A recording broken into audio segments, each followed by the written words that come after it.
Welcome in to the Pay Dirt Profile Podcast. We have a mini-sode. We're going to be doing some player profiles and some breakdowns of some of the upcoming 2020 NFL prospects. I'm here with Kyle. The rest of the other guys can't make it with us this time, but if you're listening, you can find us at the Sounder app. You can also find us Apple Podcasts, Google Podcasts, Stitcher, Castbox, Spotify.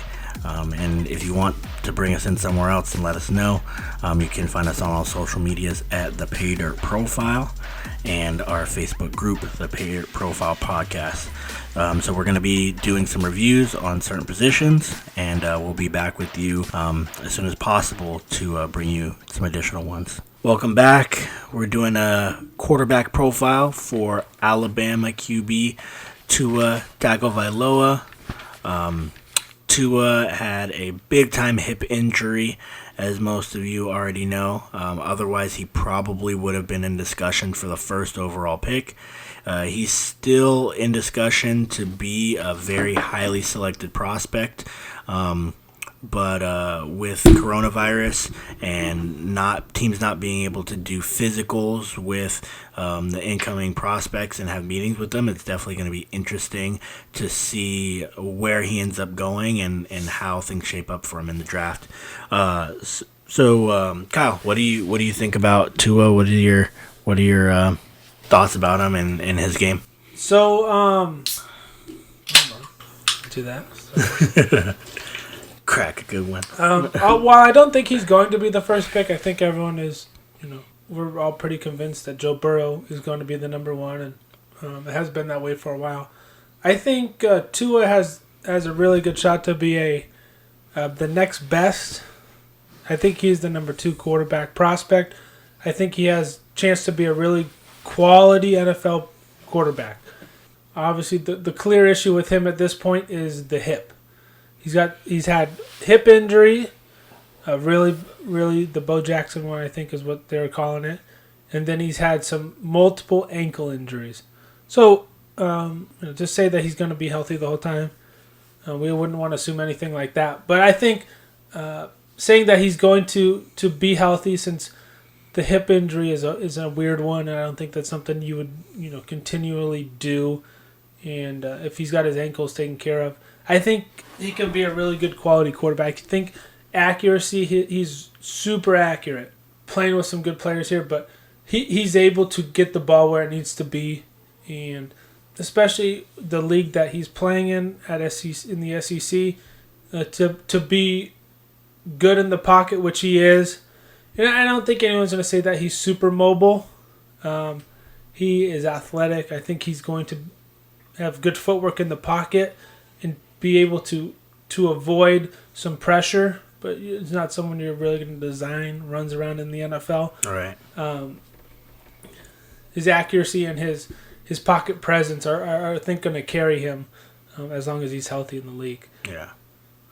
I think that Tua is a very, very intriguing prospect because he's a guy who is very, very twitchy. He has this innate ability to be first read, boom, second read, boom, third read, boom. It was when you watch Baker Mayfield and Kyler Murray, when you watch them at Oklahoma, they were very in tune with having their feet and their eyes paired together and being able to make plays down the field. The one caveat that I have for him, and I think people are really underselling it, but it's a big issue, is injuries. A lot of people were trying to say he's not injury prone, that's not fair to call. No, it is fair to call him injury prone. He's had serious injuries derail big portions of his career year after year, and I just mentioned the best part about him that I think is his feet and being able to be succinct in his reads and being able to deliver the ball on the field.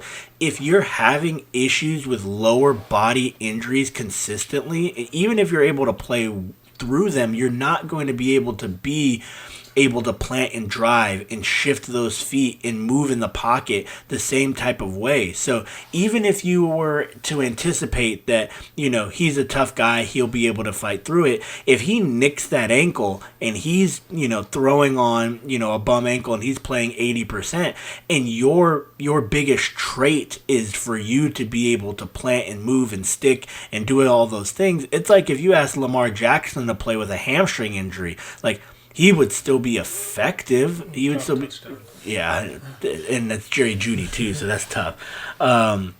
But I mean, he wouldn't be able to be the same player. So I'm definitely hoping that he can get healthy. But like, that's a huge concern of mine. I'm not in the business of just overlooking glaring issues that people have and explaining them away because I want them to maintain a pristine, prospect. Like, I think that that's definitely something worth considering, and I think it makes sense that people are talking about him sliding a little bit in the first. I think he's still a first-round player, but sliding a little bit because of that, You're putting your job on the line. You're taking a lot of inherent risk for a player who may or may not be able to finish out seasons for you consistently.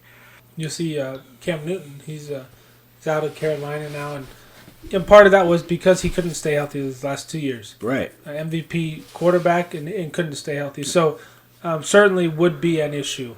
I would like to see him go somewhere that will basically give him at least a year to get healthy and make sure that everything is good, and then you can work off of that. Because I do think he is talented. You could see when you watch him play, he does get through his reads. We talked about Anthony Gordon staring guys down. Hurts sometimes gets off guys too early. Yep. You can see him going through progressions one at a time, and everything, like you said, is marrying up together. And that's why he's able to be accurate. His footwork is really good, and when he's ready to throw, his release is quick. Yes, for now, sure. We talked about Gordon being quick. He's quicker, I think. Yeah. And with a stronger arm. Mm-hmm. I don't know if the lefty stuff does anything for the NFL guys. I know at one point there was talk about not liking lefty quarterbacks. It's just different. Yeah. But I think the NFL has adjusted and is able to adapt a little bit. Yeah, you want to take those things into account, but you don't want to knock a prospect for it. I mean, if you're talking about two guys on your roster or your board have the exact same grade, there are certain things that may or may not break a tie. I mean, that might be a tiebreaker if you have him and Joe Burrow neck and neck. He's a lefty. It might make it a little bit tougher to get used to. Like, right. I don't really think it's that big of a deal. No, I don't think it is either. But some of those NFL guys are weird. Yeah. But I do think he is the next best guy available, assuming another drop touchdown by Jeudy. Assuming health, which obviously is not all that easy. Mm-hmm. But we're watching him against LSU here, and we've actually watched a couple of these guys against LSU. And he's the only one guy who's really doing much. And I know they've got some NFL receivers, but he doesn't look like he's overmatched. Fromm looked a little overmatched. Hurts also. Yeah. We didn't watch Love, but Love played against LSU and was horrible. Yeah. I think for Tua, my comp for him was on the low end. Looking at Mark Sanchez minus the turnovers, of course, because if you could take all of Mark Sanchez's turnovers away, he would probably still be in the league. You just can't win consistently. I mean, you see it with Jameis Winston. He's struggling to find a team. You can't win consistently no matter how talented you are. I think on the top end, I think it's universal that people are calling him lefty Drew Brees, just based on his innate ability to get through progressions, keep his feet moving, have his feet and his eyes down the field, being able to deliver the ball accurately. But you had a different one though, right? Yeah, I liked. I see the Drew Brees stuff. I don't see him patting his stats the whole time. But Russell Wilson at the high end, if he were to stay healthy and be able to take the NFL grind, which hasn't proven, but some of the stuff that he does, avoiding the pocket, get what you need to get down, really good accuracy. The locker room stuff, the intangibles, not anything that we would have any idea on. Right. Other than watching game tape and watching... Or hearing people talk about it. But just from a game play standpoint, I could see him being a Russell Wilson in the league, given the opportunity. I didn't really agree with it early on because when I think of Russell Wilson, I think of year 1, 2, 3 Russell Wilson, but current Russell Wilson is not the same player. Yeah, like he's not the same type of runner. Like he'll still make plays behind the line of scrimmage. He'll run for a first down here or there, and that's something that Tua can definitely do. I think that is a pretty solid if you're considering the player that Russell Wilson has evolved into. If you asked him to run, he's still fast, he's still agile, he's still strong, he could still, make a play here or there. But I mean, I don't think that Russell Wilson's had a high rushing touchdown season or high rushing yard season in the last couple, and he's continued to get better throwing the ball. So I think that's a very fair competition Tua, wherever he ends up, they're going to get him some zone read stuff, and he's going to pull it when he's got to. I would hope that he doesn't take some of those hits, and I think if he's given a run game, given some help early, he might be able to develop into that high-end player, and which you would want out of a top 5, a top 10 quarterback. Right. Well, so a lot of people are mocking him to Miami. There have been a couple of rumblings here and there during the we don't have anything else to talk about circuit, and people saying maybe they trade, a team trades up, or maybe the Redskins should take them, or maybe the Lions should take them. I think both of those ideas are stupid, but where do you see a good landing spot for him? Being able to make him successful down the road. You say the Dolphins. I think they have Fitzpatrick there. They have Rosen there still. You draft him, he's going to be your guy. But also he's got some buffer early to be able to get healthy, to learn a little bit. Right. So you don't have to throw him right into the fire. They have Brian Flores there as the head coach. So I think he's got a little bit of time. They got good at the end of last season. Right. And not just they won something. They actually were pretty good. They've added some pieces there. So I think they're going to be a little better. So you might have some time to actually develop him there. The Redskins, the idea of him going there doesn't really make sense.